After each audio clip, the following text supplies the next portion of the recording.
Europe 1. Le grand direct des médias avec Thomas Joubert. Elle a pris ses fonctions en octobre dernier à la tête de France 2 après le départ de son prédécesseur Vincent Mellet et elle a choisi Europe 1 pour sa première interview à la radio. Bonjour Caroline Gott. Bonjour Thomas, bonjour Julie. Bonjour. Merci d'être avec nous ce matin sur Europe 1. Alors on a énormément de sujets à voir avec vous ce matin. On va parler du documentaire événement sur les gueules noires que vous proposez ce soir en prime time. Je voudrais juste qu'on commence par un petit point sur les audiences. On en a parlé tout à l'heure. En janvier, France 2 a égalé son pire record historique d'audience. Votre chaîne est à 12,3% d'audience en moyenne. Est-ce que c'est la place qu'elle mérite ? Forcément, je vais vous dire que non, puisque France 2, d'abord, c'est toujours la deuxième chaîne de France. Et puis, finalement, ce sont des résultats assez contrastés. C'est celle qui baisse le plus, quand même. C'est celle qui baisse le plus, c'est tout à fait vrai, avec des résultats vraiment très contrastés, puisqu'on a à la fois des très bons primes, puisqu'on est 9 fois leader en prime, et puis finalement sur des programmes très différents, avec Cache Investigation, notre magazine présenté par Élise Lucet, avec la fiction. 7 fois leader avec de la fiction, leader également avec l'émission politique lors du débat de la deuxième partie du débat de la primaire de la gauche. Exactement, et devant TF1 donc. Voilà, avec une information qui est également en extrêmement bonne forme puisqu'on a été leader également plusieurs fois via l'info, avec un access qui se porte bien, donc, mais évidemment une autre partie de la grille qui pour le coup ne fonctionne pas. Alors, et en particulier les après-midi. C'est ça, oui, il y a des grosses difficultés sur l'après-midi, on va y venir, mais c'est quoi l'important pour France 2 ? C'est de faire de l'audience ou remplir sa mission de service public ? C'est un peu les deux, mon capitaine. C'est d'abord, évidemment, d'être la première chaîne de service public, qui est bien notre statut. Évidemment, il n'y a pas deux premières chaînes de service public sans public. Donc, ça veut dire, évidemment, toujours de la qualité, toujours apprendre quelque chose. On en parlera notamment avec les documentaires auxquels nous tenons énormément, et particulièrement ce soir, le documentaire sur les gueules noires, qui retrace toute une partie de l'histoire de France dont on ne se rappelle plus tant. Et alors, puis, justement, ce documentaire, vous prenez quand même un risque en le programmant en prime time. C'est très réussi, honnêtement. Moi, j'ai regardé hier soir, j'ai trouvé ça passionnant. Ça raconte donc l'épopée des gueules noires sur l'exploitation des mines en France. C'est un risque pour France 2 que vous assumez ? Écoutez, je ne sais pas si c'est un risque. Je pense que pour le coup, on est vraiment dans notre mission.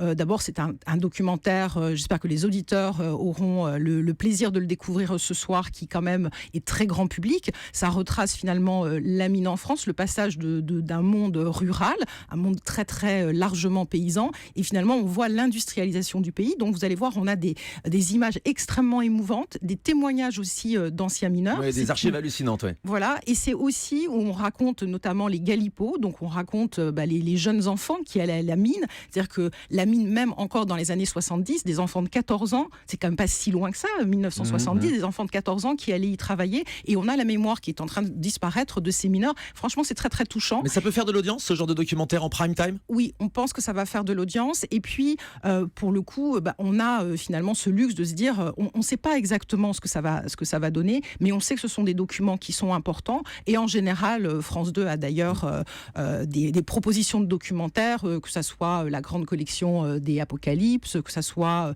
vous savez, les grands documentaires de Yann Arthus Bertrand, ou les secrets d'histoire même, on est aussi dans cette thématique-là. Qui sont a priori courageux et qui finalement enchantent le public. Les axes de développement de France 2, justement, c'est ça, ce sont les documentaires et la fiction, ce sont les deux piliers ? Absolument. Alors les documentaires, en plus de l'épopée des gueules noires qu'il ne faut pas rater ce soir, nous proposerons le 14 février un autre pan de nos documentaires qui sont là, documentaires animaliers avec Planète Animale, qui est un documentaire qui a été fabriqué par la BBC spécialement pour France 2, et puis qui est vraiment le grand spectacle de la nature, mais qui est aussi un moment de se rappeler que l'écosystème de la planète est en danger. Donc on va voir des races animalières que vous avez déjà probablement encore jamais vues. Donc ça, c'est un très très beau documentaire pour les familles le 14 février. Et les fictions ?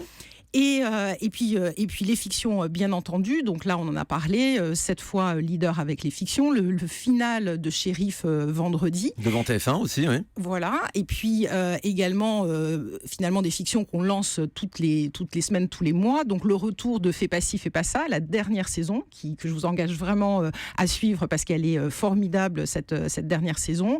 Également. Alors tout ça, ce sont des fictions qui ont été lancées avant votre arrivée. On est bien d'accord, la fiction, c'est très très long à produire. c'est donc un axe que vous allez encore développer pour les mois futurs. Oui, alors la fiction, vous avez raison Thomas, c'est 18 à 24 mois, hein, voire parfois pour 10%, dont la deuxième saison arrivera au premier semestre.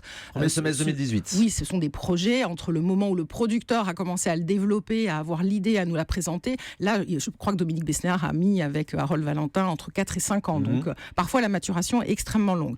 Alors en effet, nous avons un plan création qu'a présenté notre présidente Delphine Ernotte il y a 15 jours à la presse. Et l'objectif est vraiment d'aller encore plus loin finalement dans cette proposition de avec fiction. Notamment donc l'arrivée d'un feuilleton quotidien à la rentrée de janvier 2018. Ça sera une grande nouveauté pour France 2. Ce sera quoi, le Plus belle la vie de France 2 ?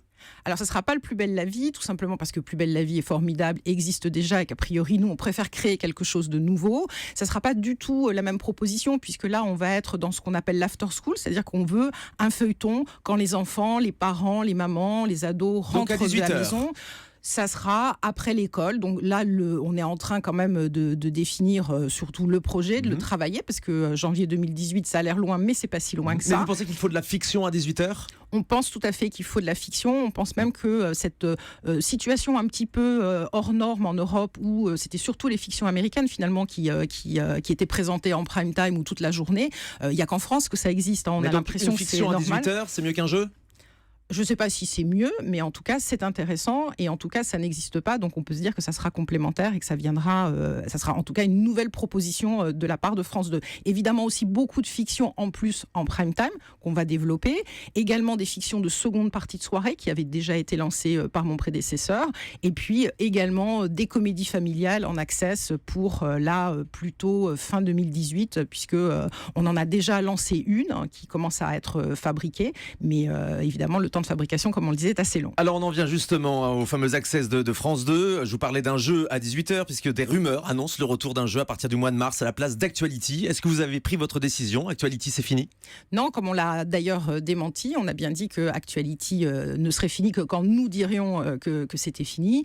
Actuality, c'est une émission qui est compliquée à fabriquer, puisque on est sur un genre l'infotainment, donc à mi-chemin entre de l'information, du divertissement, qui est assez difficile à fabriquer. En général, d'ailleurs, il y a eu peu de réussite dans ce genre. Souvent, ça a commencé en deuxième partie de soirée. Si on pense par exemple à Cyril Hanouna, on a d'autres exemples. Même chez nous, Laurent Ruquier. J'ai pas compris. Actuality, ça va continuer ? Actuality continue. On continue à travailler la formule. Vous voyez vous-même, vous connaissez bien l'émission pour y participer. Vous voyez bien comment elle a évolué entre les premières émissions de septembre. Oui, c'est d'ailleurs vous qui avez initié ce changement de format. On est passé d'une émission de décryptage d'actualité à une émission de divertissement et des audiences qui montent aussi de semaine en semaine. Est-ce que c'est le bon moment pour éventuellement arrêter l'émission, ou il faut la laisser encore continuer à l'antenne ? Pour l'instant, on va laisser les équipes continuer à travailler et puis c'est. Et vous êtes fixé une date pour faire un bilan justement de cette montée ou non de l'audience ? Sur France 2, si vous voulez, on se donne quand même une certaine réactivité. C'est vrai que on travaille. C'est pour ça que vous avez lancé des pilotes donc pour prévoir la suite, c'est ça ? On a lancé une dizaine de pilotes, en effet. Alors à la fois pour le 17h, puisque depuis la semaine dernière, on a une nouvelle émission, Un chef à l'oreille, qui est animée par Élodie Gouspin, qui commence très doucement à s'installer. C'est long, c'est difficile. Ça fait mieux qu'Amanda Scott. Et ça fait mieux qu'Amanda Scott pour l'instant. Oui, et donc ça veut dire que Actuality va se poursuivre ou pas ? J'arrive pas à comprendre. Pour l'instant, Actuality est bien là. Et jusqu'à quand ? Ça, on ne va pas vous donner de date, puisque s'il est là, je veux dire, on n'a pas décidé en tout cas. Mais si les pilotes ont été Actuality. lancés, c'est pour remplacer cette émission, a priori. En fait, il faut toujours avoir des pilotes sous la main, tout simplement parce que, d'abord, là, il y avait eu énormément de changements. Donc, par définition, on sait que soit le public adhérait à l'ensemble et c'était une situation idéale, mais dans l'absolu, toutes les chaînes, que ce soit TF1, nos collègues de M6, tout le monde passe son temps à trouver des nouvelles émissions parce que on a aussi besoin d'avoir des salves. Là, sur le 17h, on a Un chef à l'oreille. On a déjà Chérie, c'est moi le chef qui succédera. Oui, c'est ça. Alors ça va arriver. L'émission de Élodie Gossuin est en place pour 5 semaines seulement. Donc Absolument. Il en reste 4. Et après, une nouvelle émission.